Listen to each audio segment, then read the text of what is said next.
Get ready. 5 seconds. Start. Mr. Chairman, this is a bill to be sent for eliciting public opinion on a matter which concerns not only the political parties but the public life of the country as a whole. My approach in this matter, subject to public discussion and conclusions arising out of it, is somewhat different from what has been said by the two previous speakers. Right at the beginning, I should like to make it clear, and I am in favor of cheap elections. I want to rule out money as far as possible from the context of the process of our parliamentary institutions and democracy, because money has undoubtedly a corrupting influence. I wonder what will happen if these restraints were to be revoked. Would that lead to honesty and elimination of big money in election affairs? I do not think it would be the contention of Mr. Bhargava that by abolishing these restraints we are going to have cheap elections or some kind of curbs on election expenditure.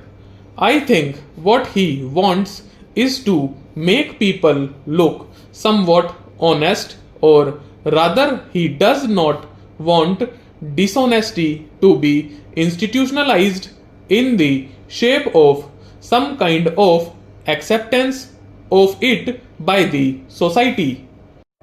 His approach in this matter essentially is somewhat moral, but it suffers from illusions. Now, let me come to the other aspects of the matter, but I should like to add here that if the object is one of promoting cheap elections, eliminating the power of money in elections, it is not achieved by removing the restraints here.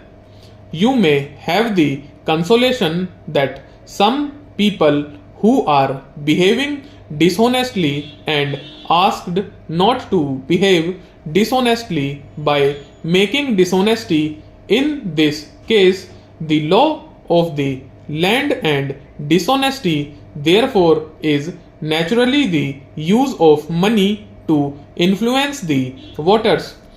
You are spending huge sums and are suppressing it. This by itself is not the main crime. It is not as if the crime takes place only when people submit returns to the election commission after the election is over. The crime, social and political, takes place the moment you use the power of money to influence the elections, gerrymandering or otherwise, and indulge in all kinds of corrupt practices. It is there you are committing a crime, although Mr. Bhargava wants that after having committed the crime, there should not be any accountability about it in any way. Now, the main problem that we are facing in our democratic institutions or elections, if you like, is the influence and privilege of money. I should like it to be curbed, if not wholly eliminated. I am realist in this matter.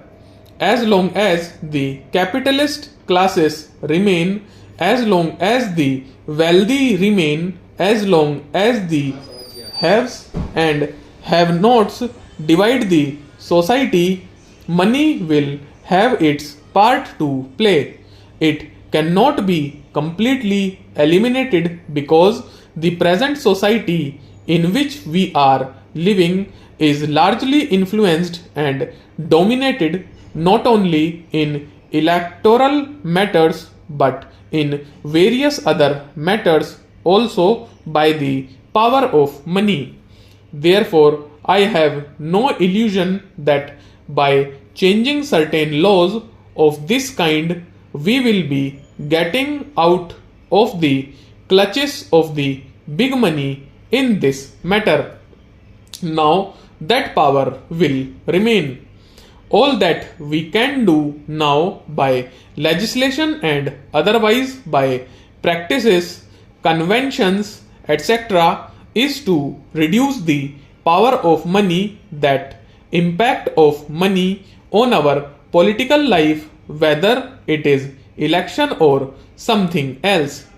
This is the most we can achieve. Now I ask, can we achieve this thing by accepting the suggestion that Mr. Bhargava has made? I do not think so.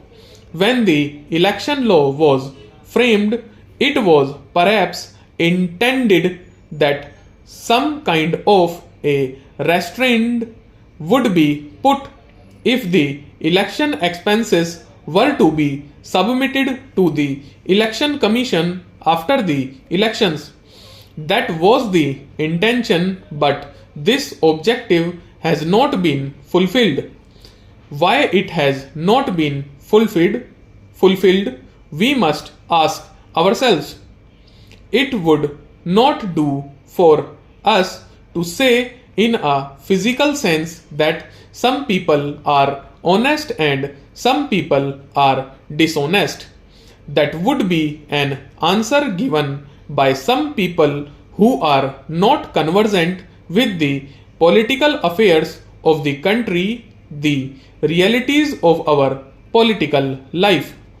This objective has not been fulfilled because, in the first place, the ruling classes in our country who are in the control of our state, of our economic life, and so on, want to get things done largely with the power of their funds and money.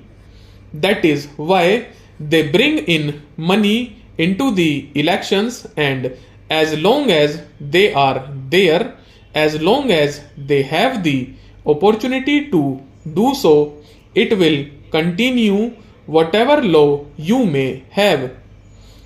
How is it that the Congress leaders who used to get elected in the old days, in the days of British, without spending anything, now have to spend so much money? I am talking about the Congress because the Congress has been in the field for a long time. Stop.